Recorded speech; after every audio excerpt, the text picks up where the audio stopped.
Episode 15 of My Happy Ending starts with a flashback of Jae-won's childhood. She tells Chang-suk how she felt her life was worthless and how she dreams of living a happy life in the future. The episode moves back to the present day where Jae-won is being interrogated by the prosecutor in the courtroom. Chang-suk blames himself for what was happening to Jae-won and yells that he killed Jae-won's mother to save Jae-won the trouble of talking about her mental health. Jae-won is shocked and Chang-suk's lawyer defends his client's statement. The lawyer states that the comment has been made to protect Jae-won. Jae-won tries to take charge of the situation and claims that suffering from mental illness is not a crime. Jae-won tells the court that she was actively getting help for her condition and asks the court to consider her statement. The court is adjourned and Jae-won discusses the next step in the case with Chang-suk's lawyer. She recalls her conversation with Tae-ju when the latter had agreed to testify in court if Jae-won could protect him from being arrested for Sun-young's murder. Jae-won tells Tae-oh that she does not trust Tae-ju but decides to keep him as an option. Meanwhile, Yoon-jin is upset about Jae-won's testimony in court. She is annoyed about the fact that Jae-won is getting sympathy for her mental illness.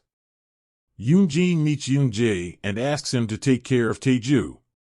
She then sees a photo of RN on social media and claims that she is soon going to meet her daughter. At the same time, RN tells Yoon-jin that she is preparing to come back to South Korea soon. Jae-won meets Chang-suk in prison and tells him she is actively ready to fight her mental health struggles. Chang-suk blames himself for what Jae-won is going through, but she reassures her stepfather that he was the reason she was alive. Tae-oh asks Jae-won to drop by at his studio while she drives back from the prison.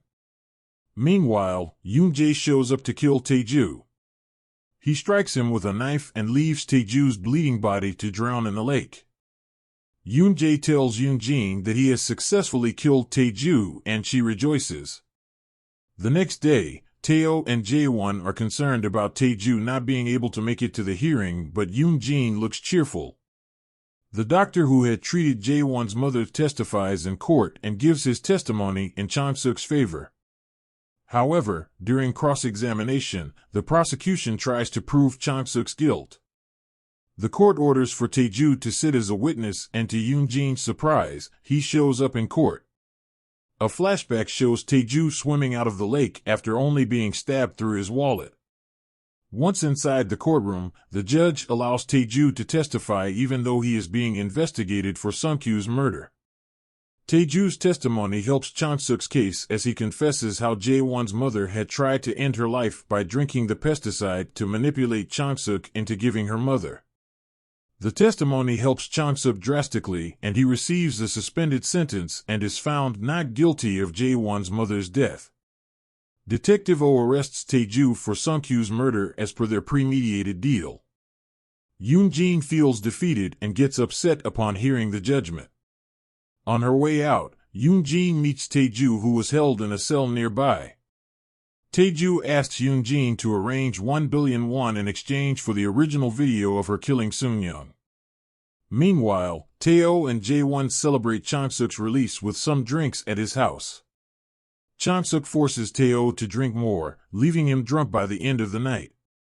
Jae-won offers to buy some hangover medicine to help Tae-oh feel better and borrows his wallet. She finds her old name tag attached to the wallet and asks Tae-oh how he found it. Tae-oh finally comes clean to Jae-won and reminds her how she had saved his life when he was 8 years old. Jae-won is surprised that Tae-oh had already met her twice in the past without her recognizing him. Tae-oh confesses that he has fallen in love with her during both those incidents, leaving Jae-won surprised. The next day, Jae-won threatens to expose Yoon-jin and sends her a screenshot of the video of Sun-young's murder. Yoon-jin panics and shows up at the site, worried that Jae-won will soon expose her. Jae-won states that she is hoping for Yoon-jin to come to her senses before she takes the video to the cops. On the ride back, Jae-won recalls how good of a friend Yoon-jin was to her when they were kids. Meanwhile, Tae-oh shows up at Jae-won's house and cleans up the place, getting rid of all the trash for her. Jae-won comes back home and is surprised to see it rid of the mess it had been in since Sun-young's death. She thanks Tae-oh for cleaning up the place. At the same time, Tae-ju is rushed to the hospital after he starts foaming at the mouth in prison. Yoon-jin blames Yoon-jae for not finishing the job and slaps him. She recalls how she was turning into her father and apologizes to Yoon-jae for acting out. The next day, she resigns from her job as the CEO of Revie. On the other hand, Tae-ju wakes up in the hospital and manages to sneak out by knocking out the cop on duty. As it turns out, Jae-won had made a deal with Detective Oh and Detective Lee, who had helped Tae-ju in escaping from prison. Tae-ju calls Yoon-jin and asks her to show up at the docks with 1 billion won in exchange for the original video file. Detective Oh drives Tae-ju to the location where he waits for Yoon-jin. After exchanging the cash for the video file, Tae-ju tries to get Yoon-jin to confess her involvement in Sung-kyu's death.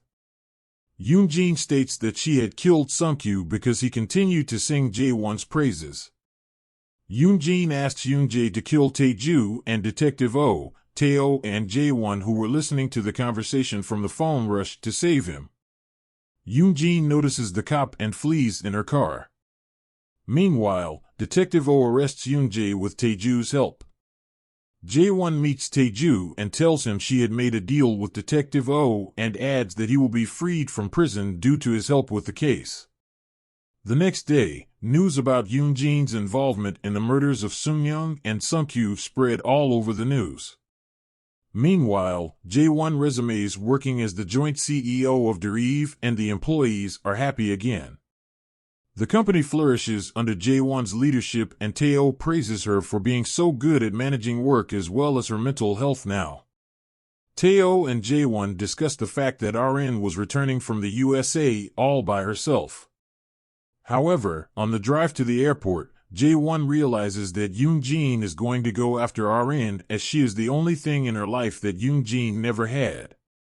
Tae-oh calls Jae-won to tell her that the information about RN returning to South Korea was on Rachel's social media profile, which further scares her.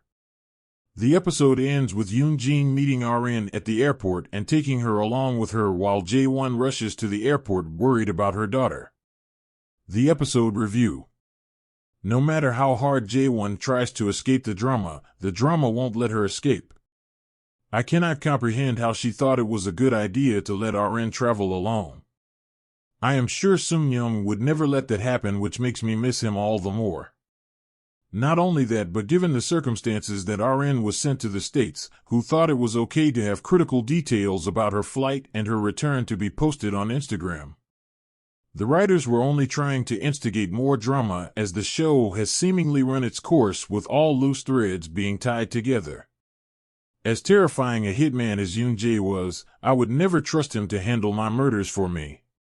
He just assumed that Tae-ju had died without verifying that detail. Did he forget that Tae-ju was a cop? Seeing how things have progressed in the show, I wish that reporter Choi is also punished for how he hounded Jae-won and possibly ruined her life just because she was a popular businesswoman. With one episode remaining, I have no hopes for Sung-young to be alive, but we can only pray he returns, because he was a very good father to RN.